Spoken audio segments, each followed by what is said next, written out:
بسم اللہ الرحمن الرحیم بسم اللہ الرحمن الرحیم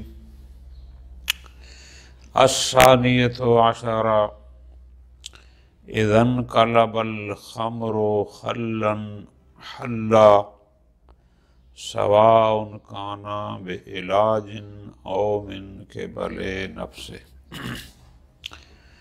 12واں مسئلہ اطعمہ اور اشربہ کے اختتام میں یہ ہے کہ اگر ایک خمر ہو، شراب ہو کنفرم، لیکن وہ شراب سرکہ میں تبدیل ہو جائے، اب وہ شراب نہ رہا، کیوں؟ خود بخود پڑھے پڑھے وہ سرکہ ہو گیا، یا آپ نے اس میں کوئی چیز مکس کی، کوئی چیز ملائی، اور اس کے ملانے کی وجہ سے اب وہ خمر نہیں رہا، سرکہ بن گیا، حلا، تو اب یہ حلال ہو جائے گا۔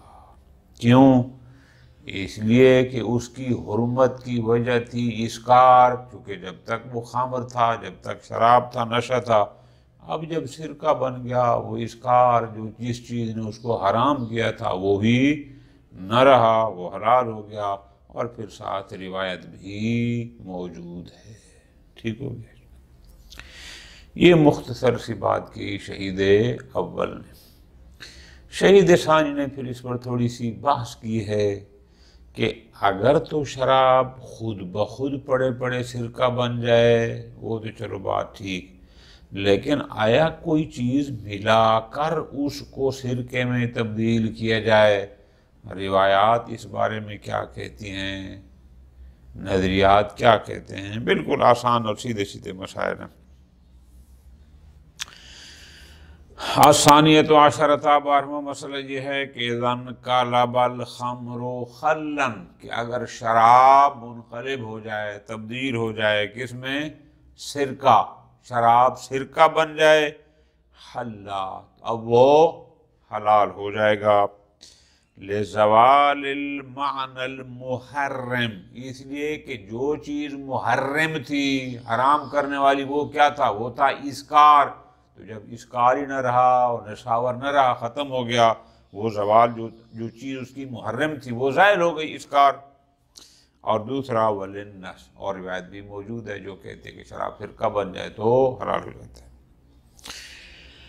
سواء کان انقلابہ، یہ جو شراب سرکہ بنا، سرکے میں تبدیل ہوا، چاہے اس کی یہ تبدیلی بعلاج، یعنی کسی اور چیز کے ساتھ مکس کرنے سے ہوئی، کہ آپ نے شراب میں کوئی اور چیز ڈالی اور اس کی وجہ سے یہ سرکہ بن گیا، او من قبل نفسہ، یا وہ خود بخود پڑے پڑے سرکہ میں تبدیل ہو گیا، اس سے کوئی فرق نہیں پڑتا، جب شراب سرکہ بن جائے گا وہ حلال ہو جائے گا۔ سواء کانت عین المعالج بہ، یعنی وہ جو چیز آپ نے اس میں ملائی تھی، اگر وہ ملانے سرکہ بن گیا تو بھی حلال ہے، چاہے وہ معالج بہ، یعنی جو آپ نے چیز اس میں مکس کی تھی، باقیۃ فیہ، وہ ابھی تک اس میں باقی ہو، ام لا، یا وہ نظر نہیں آتی، ختم ہو گئی، مستعلق ہو گئی، اس سے فرق نہیں پڑتا۔ کیوں؟ لِإِطْلَاقِ النَّصِّ وَالْفَتْوَى، روایت اور فتاوی فقہا یہی کہتے ہیں، کیا؟ بجواز علاجہ بغیرہ، کہ آپ خمر کو غیر خمر سے مکس کر سکتے ہیں، اور اس سے ملانے کے بعد اگر وہ سرکہ بن جائے بس حلال ہو جائے گا۔ اب جو چیز آپ نے ملائی تھی، چاہے ابھی تک وہ اس کے آثار نظر آ رہے ہیں، وہ ہے چاہے نہیں ہے، اس سے کوئی فرق نہیں پڑتا۔ خوب، وَبِطُہْرِهِ، اور اگر وہ شراب سرکہ بن گیا تو ہم نے کہا وہ حلال ہو گیا، پاک ہو گیا، جب وہ پاک ہو گیا، یطہر ما فیہ من الآیان وآلتہ، تو جس برتن میں تھا یا جو کچھ اس کے اندر تھا وہ سب کچھ بھی حلال، وہ پاک ہو جائے گا، ختم۔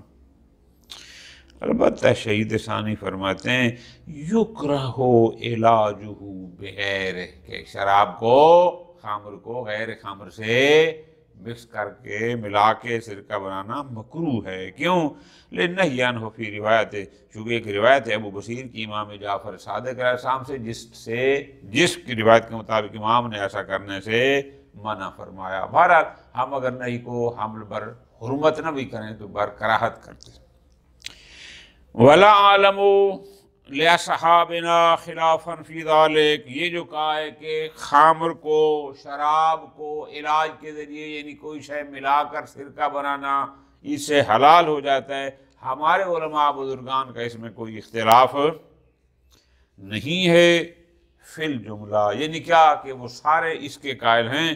وَإِنِ اخْتَلَفُوا فِي بَعْضِ أَفْرَادِهِ، البتہ تھوڑی تھوڑی جزیات میں فرق ہے اختلاف کا۔ بعض کہتے ہیں کہ آپ نے جو چیز اس میں مکس کی تھی اب وہ چیز اس میں نظر نہ آئے، وہ بالکل یعنی دونوں ایک ہو جائیں تو حلال ہوگا، اس قسم کے۔ لیکن اس میں بہرحال کوئی شک نہیں ہے کہ مکس کر کے کوئی شے ملا کر اگر خمر کو سرکہ بنایا جائے تو اس حد تک سارے حلیت کے قائل ہیں، اگرچہ کچھ جزیات میں فرق ہیں۔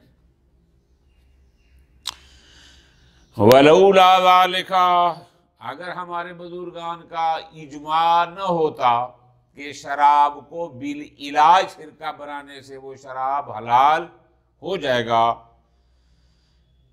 لَأَمْكَنَ اسْتِفَادَةُ عَدَمِ طَهَارَتِهِ بِالْعِلَاجِ مِنْ بَعْضِ النُّصُوصِ، اگر اجماع نہ ہوتا تو ہمارے پاس کچھ ایسی روایات بھی موجود ہیں جن روایات سے یہ پتہ چلتا ہے کہ خمر بالعلاج پاک نہیں ہوتا، یعنی شراب میں کوئی اور چیز مکس کی جائے اور اس مکس کرنے سے اگر وہ سرکہ بن جائے تو بعض روایات سے یہ لگتا ہے کہ وہ پھر بھی پاک نہیں ہوتا۔ کما یقولہ بعض العلماء، جیسا کہ بعض اہل سنت کا نظریہ یہی ہے کہ وہ کہتے ہیں خمر بالعلاج پاک نہیں ہوتا، یعنی اگر وہ خود بخود سرکہ بن جائے تو اور بات ہے، لیکن کوئی چیز اس میں ملائی جائے اور پھر اس سرکہ بن جائے تو وہ کہتے ہیں یہ نہیں ہوتا۔ خوب،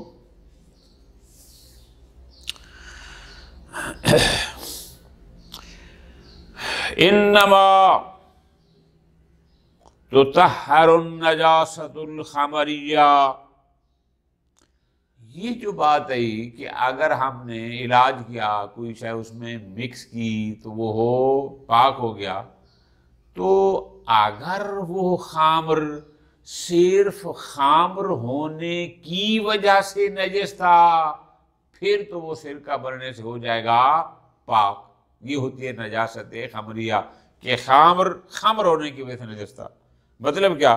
لو کان ناجسا بغیرہ، لیکن اگر وہ کسی اور وجہ سے بھی نجس تھا، اس میں کوئی پیشاب کا قطرہ تھا، اس میں کوئی خون کا قطرہ تھا، یعنی کسی اور وجہ نجس تھا۔ وَلَوْ بِعِلَاجِهِ بِنَجِسٍ، یا کیسے وہ جو خمر تھا جس کو سرکہ بنانے والا فرض کرتے ہیں کافر تھا اور کافر کے بدن نے اس کو ٹچ کیا ہو، مس کیا ہو، تو یہ بھی نجاست خارجی آ گئی نا، خمریت والی نجاست نہیں ہے، یہ ایک علیحدہ نجاست ہے۔ لم یطہر بالخل جہل، تو فرماتے ہیں وہ نجاست اس سے ختم نہیں ہوگی، وہ پاک نہیں ہوگی۔ وَكَذَا لَوْ أُلْقِيَ فِي الْخَلِّ خَمْرٌ، اگر سرکہ پڑا تھا اور سرکے میں کوئی شراب تھوڑا سا قطرہ دو قطرے چار ڈال دیے گئے، حَتَّى اسْتَحْلَكَهُ الْخَلُّ، حتیٰ کہ سرکہ اس پر غالب آ گیا اور وہ ناپید ہو گیا، او بالعکس، یا خمر تھا اور اس میں تھوڑا سا سرکہ ڈال دیا گیا اور خمر اس پر غالب آ گیا اور سرکہ ناپید ہو گیا، تو بھی مشہور ہے اس سے وہ پاک نہیں ہوگا، ختم۔ 13واں مسئلہ جان یہ ہے کہ اگر آپ بعض فروٹوں کا جوس نکال کے پھر اس کو آگ پر پکاتے ہیں، رب کہتے ہیں اس شیرے کو کہ جو کسی چیز کا جوس نکال کر پھر باقاعدہ اس کو آگ پر پکایا جائے، رب اس کو کہتے ہیں، یعنی وہ شیرہ کہ جو باقاعدہ آگ پر پکایا گیا ہو۔ ٹھیک ہو گیا؟ لا یحرم شرب الربوبات، ربوبات جمع ہوگی رب کی، رب کا لغوی معنی آپ کریں گے وہ شیرہ کہ جو آگ پر باقاعدہ پکایا جاتا ہے۔ یہ جتنے بھی شیرہ جات ہیں یہ حرام نہیں ہیں، ان کو پیا جا سکتا ہے۔ وَإِن شُمَّ مِنْهَا، اگرچہ ایسے کچھ شیرے ہوں پکائے ہوئے کہ ان سے ہلکی ہلکی مسکر کی رہ آتی ہے، یعنی نشاور کی بھی تھوڑی تھوڑی، جیسا کہتے ہو ہوا، اس کو آپ خوشبو کہیں یا بدبو کہیں جو بھی ہے وہ آتی ہے، تو بھی کوئی حرام نہیں ہے۔ کَرُبِّ التُّفَّاحِ، جیسے سیب کا شیرہ، رب السفرجل، ناشپاتی کا شیرہ، والعطرج، عطرج یہ لیموں سے بڑا ہوتا ہے، ٹھیک ہے جی، تھوڑا سا بڑے اس میں ہوتا ہے، قسم بھی لیموں کی ہوتی ہے، چکوترا بھی غالباً شاید اسی کو کہتے ہیں اردو میں، وسکنجبین، باقی یہ لیموں وغیرہ ہو گئے الاخر، وشی بھی، کیوں؟ لعدم اسکار ہی، چونکہ ان میں کوئی اسکار، یعنی یہ کوئی نشہ آور نہیں ہوتے، قلیل ہی نہ تھوڑا نہ ہی زیادہ، یعنی کس چیز کے شیرہ پینے سے انسان کو نشہ وغیرہ نہیں پڑتا۔ دوسرا وَأَصَالَةِ حِلِّهِ، اور پھر اصالت الحلیہ، سیب کھانا، سیب کا شیرہ نکالنا، اس میں کیا حرج ہے؟ الاخر کی قد روى الشیخ وغیرہ عن جعفر بن احمد المکفوف، شیخ توسی اور دیگر روایت کیے جعفر بن احمد سے، وہ کہتا ہے کتبتہ الیہ، میں نے ابو الحسن اول سے مراد امام موسیٰ کاظم علیہ السلام ہوتے ہیں، اگر ابو الحسن ثانی ہو تو مراد امام رضا علیہ السلام ہوتے ہیں، اور اگر ابو الحسن ثالث ہو تو مراد امام علی نقی علیہ السلام ہوتے ہیں۔ امام موسیٰ قائل صاحب سے میں نے سوال کیا، سال السکنجبین والجلاب ورب التوت ورب التفاح ورب الرمان، کہ جناب ان کے جو شیرے ہوتے ہیں جو پکاتے ہیں، تیار کرتے ہیں، پھر پیکنگ کر کے بھیجتے ہیں، فقطبا، امام نے جواب میں لکھ کے بھیجا حلال، ٹھیک ہو گیا۔ الرابعۃ عشرۃ، 14واں مسئلہ، 14واں مسئلہ یہ ہے، اس کو تھوڑا ذہن میں رکھ لیں۔ اس مسئلہ میں بحث یہ ہے کہ جو چیزیں مسلماً حرام ہیں، نجس ہیں، شراب حرام بھی ہے، نجس بھی ہے، بھنگ حرام ہے، نجس نہ بھی ہو، الی آخر ہی، میتا نجس بھی ہوتا ہے، حرام بھی ہوتا ہے، بہت ساری چیزیں ایسی ہیں کہ جو مسلماً حرام ہیں، بعض حرام کے ساتھ نجس بھی ہوتی ہیں۔ اس مسئلہ میں بحث یہ ہے کہ آیا کوئی ایسا مرحلہ بھی آتا ہے کہ جب ان حرام چیزوں کا کھانا بھی جائز ہو جائے؟ ٹھیک ہو گیا۔ فقہ میں ایک جملہ عام ہوتا ہے، آپ نے بھی شرح العلوم میں کئی جگہ پڑھا کہ فلاں چیز کا کھانا اس صورت میں جائز ہوگا کہ جب بندہ اضطرار کی اس منزل پر ہو کہ جب اکل المیتہ بھی حلال ہو جاتا ہے۔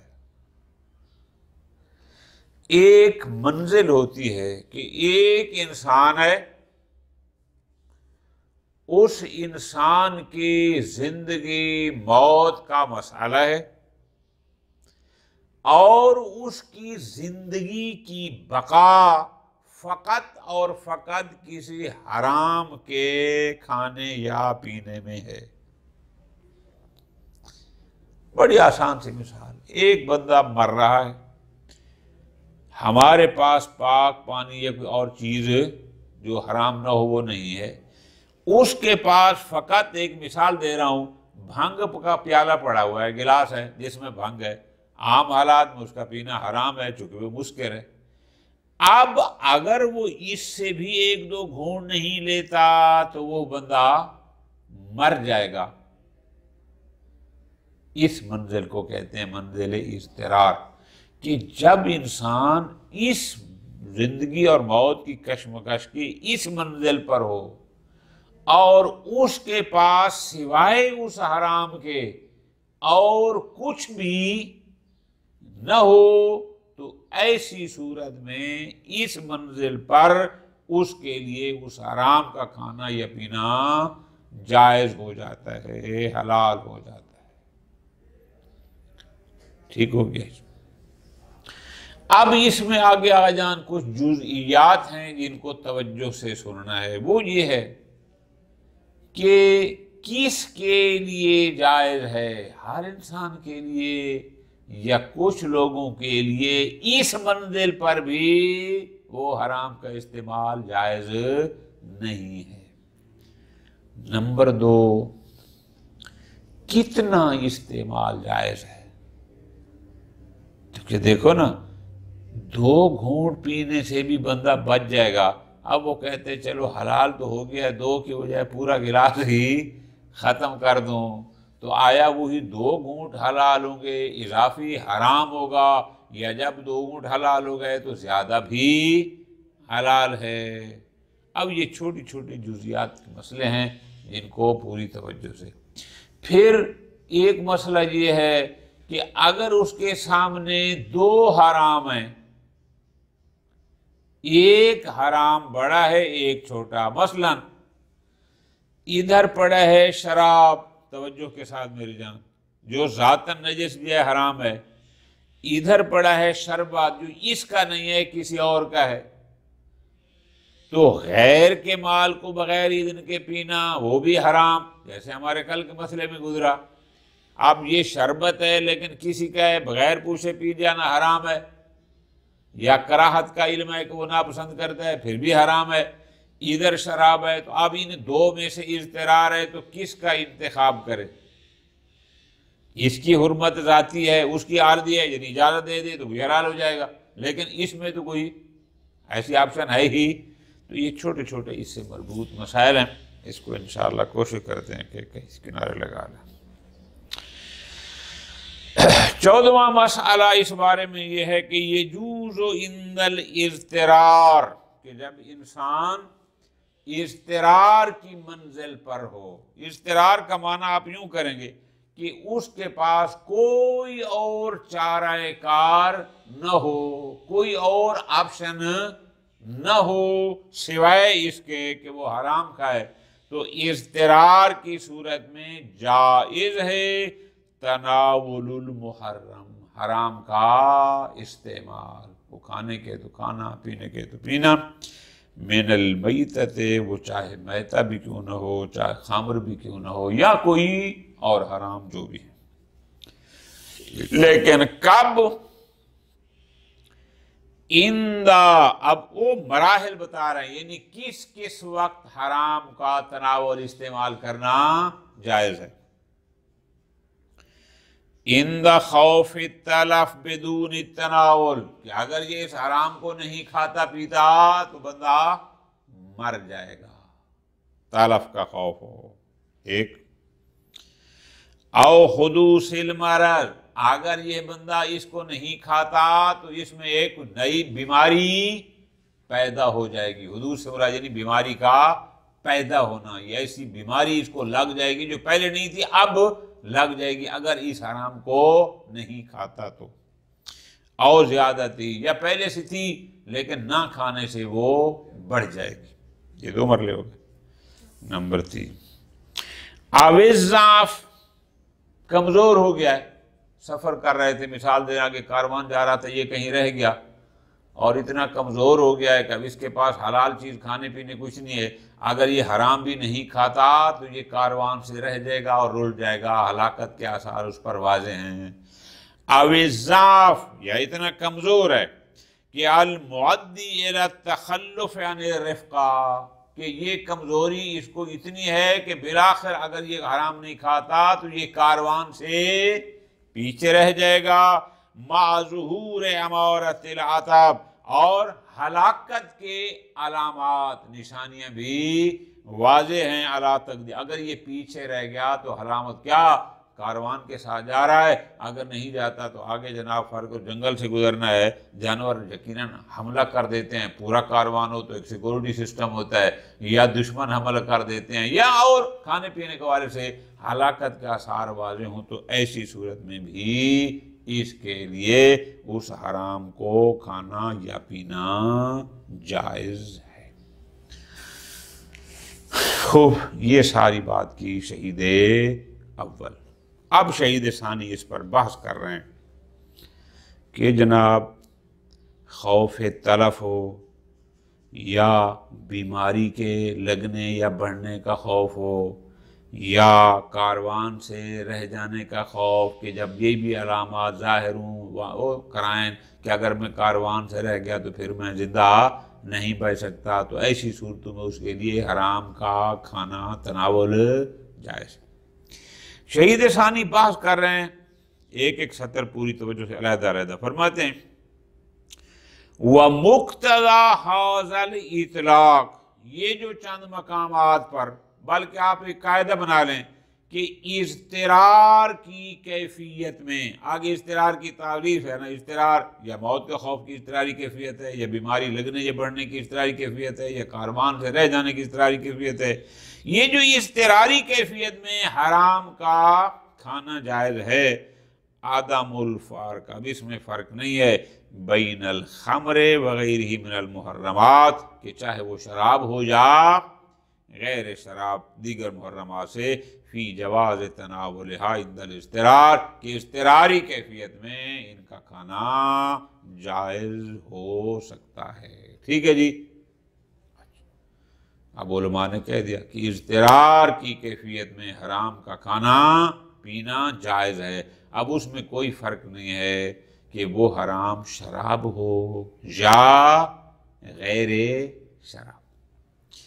شہید ثانی فرماتے ہیں وَهُوَ فِي غَيْرِ الْخَمْرِ مَوْضِعُ وِفَاقٍ، جہاں تک ہے خمر کے علاوہ، شراب کے علاوہ دیگر محرمات کا اضطراری کیفیت میں حلال ہونا، اس میں تو اتفاق ہے، یہ بات تو چلو ٹھیک ہے، شراب کے علاوہ دیگر محرمات کا اضطراری کیفیت میں کھانا پینا جائز ہے۔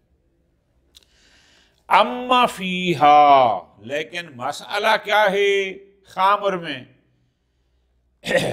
فقد قیلا بالمنع مطلقا، پوری توجہ، بعض حضرات یہ کہتے ہیں کہ خمر یعنی شراب کا پینا ممنوع ہے مطلقا، حتیٰ کہ اضطرار کی کیفیت میں بھی آپ شراب کو نہیں پی سکتے۔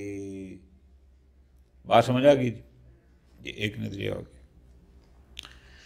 وَبِالْجَوَازِ مَا عَدَمِ قِيَامِ غَيْرِهَا مَقَامَهَا، ایک نظریہ یہ ہے کہ شراب پینے کی اجازت اس وقت ہے جب اس کا قائم مقام کوئی اور محرم نہ ہو تو، یعنی مراد کیا کہ اگر کوئی اور محرم پیا جا سکتا ہے، شراب سے بچا جا سکتا ہے، تو پھر شراب کا پینا جائز نہیں ہے، چاہے وہ اضطراری کیفیت میں کیوں نہ ہو۔ ٹھیک ہو گیا جی؟ ظاہر العبارت و مصرح الدروس، شہید اول رحمت اللہ علیہ کی یہ لمحہ کی عبارت، اور دروس میں تو خیر انہیں تواضح کہہ دیا کیا کہ جواز استعمالها للضرورت مطلقا، کہ اس کا استعمال جائز ہے اضطراری کیفیت میں مطلقا، چاہے وہ خوف طلب سے ہو یعنی موت کے خوف سے ہو یا کسی اور وجہ سے اضطرار ہو، جائز ہے۔ فرماتے ہیں حتیٰ للدوا، حتیٰ کہ اگر دوا کے لیے استعمال کرنا ہے اس کو تو بھی، کیسے؟ قد تریاق، یعنی اس کو کسی نے زہر دے دیا ہے اور زہر کا توڑ یہ ہے کہ اس کو شراب پلایا جائے. والاکتحال یا آنکھوں میں ڈالنا، لفظی معنی ہوتا ہے سرما لگانا، مراد کی آنکھوں میں ڈالنا جائز ہے. کیوں؟ یہ جواز کہاں سے لیا انہوں نے؟ فرماتے ہیں لعموم الآیت الدال علی جواز تناول المضطر الیہ. قرآن کیا کہتا ہے؟ فَمَنِ اضْطُرَّ غَيْرَ بَاغٍ وَلَا عَادٍ فَلَا إِثْمَ عَلَيْهِ. تو جو مضطر ہے بس مضطر کے لیے ان کا استعمال جائز ہے، اور یہ بندہ بھی مضطر ہے. بات سمجھ آ گئی؟ یہ ایک بات یہاں ختم ہو.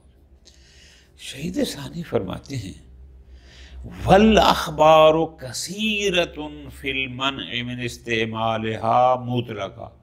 لیکن دوسری طرف ہم دیکھتے ہیں روایات کو، بہت ساری روایات ہمارے پاس ایسی موجود ہیں کہ جو کس پر داد کرتے ہیں؟ المن من استعمالها مطلقا، کہ شراب استعمال کرنے کی اجازت حتی الاکتحال، حتیٰ کہ آنکھ میں ڈالنے تک بھی اس کی اجازت نہیں ہے. مصوفی بات، مثلا ایک روایت ایسی ہے، روایت میں ہے کہ ان اللہ تعالی لم یجعل فی شیء مما حرم دواء ولا شفاء، کہ جن چیزوں کو اللہ نے حرام قرار دیا ہے ان میں سے کسی کو دوا اور شفا قرار نہیں دیا. اس طرح ایک روایت میں ہے من اکتحل بمائل من مسکر، کہ جو بندہ کسی نشہ آور چیز کی ایک سلائی بھی آنکھ میں ڈالے گا کحلہ اللہ بمائل من النار، تو قیامت دن اللہ آگ کی سلائی اس کے آگ کی سلائی اس کی آنکھ میں ڈالے.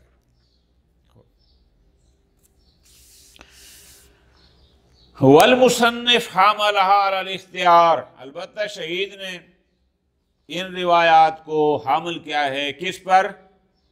اختیاری صورت پر، کہ اگر کوئی اختیاری صورت میں ایسا کرتا ہے تو یہ جائز نہیں ہے، اضطرار میں کوئی حد نہیں ہے.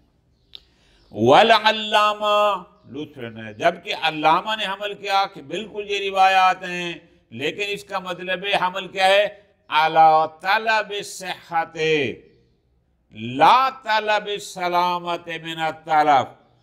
ایک ہوتا ہے موت سے بچنا اور ایک ہوتا ہے ویسے صحت کو حاصل کرنا.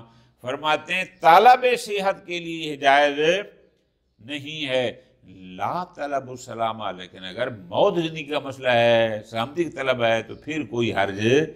یعنی ایک بندہ بیمار ہے اور اس کی بیماری ایسی ہے کہ اگر یہ نہیں پیتا شراب تو مر جائے گا، یہ ہو جائے گا طلب سلامتی من الطلب. ایک ہے کہ نہیں اس کے پاس علاج کے اور طریقے بھی ہیں، ایک طریقہ یہ بھی ہے، تو یہ ہو جائے گا طلب صحت. وہ فرماتے ہیں طلب صحت کے لیے نہ پیے، ہاں سلامتی من الطلب کے لیے پی سکتے. وعلی معصیات من وجوب الاقتصار علی حفظ رمق. پھر آگے آ رہا ہے ایک مسئلہ کہ جہاں پینا جائز ہوگا تو وہاں پینا بس اس حد تک جائز ہوگا کہ من حفظ رمق، جس سے اس کی زندگی بچ سکے، بس. ہما متساویان، پھر ان دونوں بزرگوں کی بات وہاں پر دونوں نظریے ایک جیسے ہوں گے. یہ نہیں ہو جس نے کہا کہ اختیاری کیفیت میں اضطرار، وہ بھی وہی ہوگا، اور سلامتی من الطلب والی بات وہ بھی وہی ہو جائے گی. خوب. وَلَوْ قَامَ غَيْرُهَا مَقَامَهَا. اگر شراب کا قائم مقام کوئی اور شے ہے، بڑے آسان، کہ اس کے پاس دو آپشن ہیں، ایک شراب اور ایک غیر خمر اور غیر خمر. وَإِنْ كَانَ مُحَرَّمًا، اور وہ شے بھی حرام ہے. قدم علیہا، تو فرماتے ہیں غیر خمر کو خمر پر مقدم کیا جائے گا. کیوں؟ لِإِطْلَاقِ النَّهْيِ الْكَثِيرِ عَنْهَا فِي الْأَخْبَارِ، کیونکہ بہت ساری روایات میں اس خمر کے استعمال سے نہیں، اور وہ بھی روایات بہت زیادہ ہیں، لہذا کوشش کی جائے کہ خمر کو کسی صورت بھی استعمال نہ کیا جائے.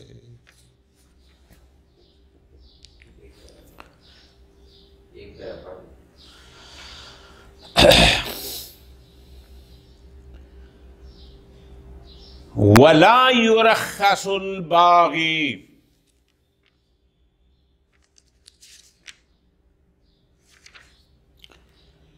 یہ جو ہم نے کہا ہے کہ اضطرار کی کیفیت میں یا خوف طلب کی صورت میں محرمات کا استعمال جائز ہو جاتا ہے، فرماتے ہیں یہ جواز باغی کے لیے نہیں ہے۔ باغی اس کو کہتے ہیں جو امام وقت کے مقابل میں خروج کرے، وہ مرتے ہیں تو مر جائیں۔ کیوں؟ قرآن کیا کہتا ہے؟ انما حرم علیکم المیتۃ والدم ولحم الخنزیر وما اہل بہ لغیر اللہ فمن اضطر غیر باغ ولا عاد۔ باغی اور عادی اس کی بات نہیں ہے، باغی اور عادی نہیں ہے تو پھر وہ ان کا استعمال کر سکتا ہے۔ باغی اور عادی کو اجازت ہے، وہ مرتا ہے تو بے شک مر جائے۔ لا یرخص الباقی، یعنی آیت مجیدہ میں جن کی بات اجازت دی گئی ہے، جو باغی ہے اس کو یہ اجازت نہیں ہے۔ باغی کسے کہتے ہیں؟ هو الخارج علی الامام العادل، جو امام عادل علیہ السلام کے مقابل میں خروج کرے، اس کو باغی کہتے ہیں۔ وقیل، بعض کہتے ہیں کہ نہیں، باغی سے مراد ہے الذی یبغی المیتۃ، یعنی یرغب فی اکلھا، کہ نہیں، باغی سے مراد ہے کہ جو اکل میتہ میں رغبت رکھتا ہو، دلچسپی رکھتا ہو۔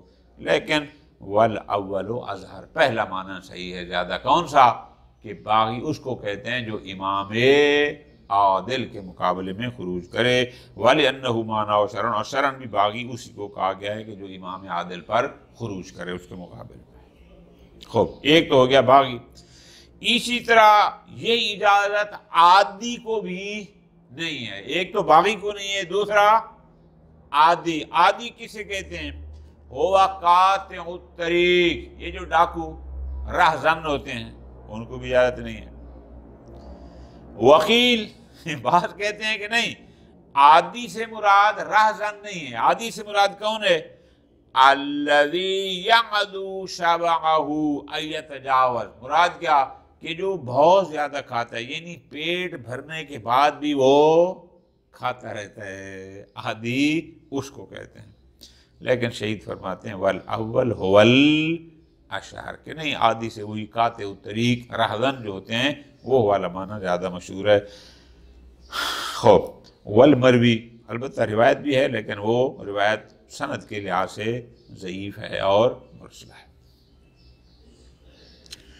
وَيُمْكِنُ تَرْجِيحُهُ عَلَى الثَّانِي، فرماتے ہیں ایک اور وجہ بھی ہے کہ ہم عادی سے مراد قاطع الطریق لیں، نہ کہ وہ کہ جو کھانے پینے میں بہت زیادہ تجاوز کرتا ہو، پیٹ بھر گیا پھر بھی لگا رہتا ہے۔ فرماتے ہیں قاطع الطریق کو دوسرے معنی پر ترجیح اس لیے دی جا رہی ہے، توجہ، بِأَنَّ تخصیص آیت الاضطرار، کہ آیت اضطرار میں جو تخصیص ہے یہ خلاف اصل ہے۔ اصل کیا ہے؟ کہ حرام کا کھانا پینا، تناول، استعمال جائز نہیں، لیکن کچھ لوگوں کے لیے خصوصی طور پر اجازت دی گئی۔ تو اب جن کو اجازت دی گئی ہے فَيُقْتَأْثَرُ فِيهِ عَلَى مَوْضِعِ الْيَقِينِ، وہ کئی دفعہ کہا ہے کہ ہر وہ حکم جو خلاف اصل ہو وہاں اکتفا کیا جاتا ہے موضع یقین پر۔ تو موضع یقین کم از کم جو باغی ہے وہ بھی اس میں شامل نہیں ہے، عادی بھی اس میں شامل، تو قرآن کہتے ہیں غیر باغین ولا عاد، دو کا اسنا کیا۔ پس قاطع الطریق عادن فی المعصیہ، یہ جو قاطع الطریق ہوتا ہے، جو رہزن ہوتا ہے، یہ بھی تو عادی ہوتا ہے نا، یعنی حدود الہیہ سے تجاوز کرنے والا ہوتا ہے، یہ حرام کرتا ہے، لوگوں کو لوٹتا ہے راستے میں، تو جب لوٹتا ہے لہذا فیختصو بہ، تو مراد کیا ہوگا کہ عادی کا معنی ہم وہی قاطع الطریق کریں گے، نہ کہ زیادہ کھانے والا اور کھانے پینے میں تجاوز کرنے والا۔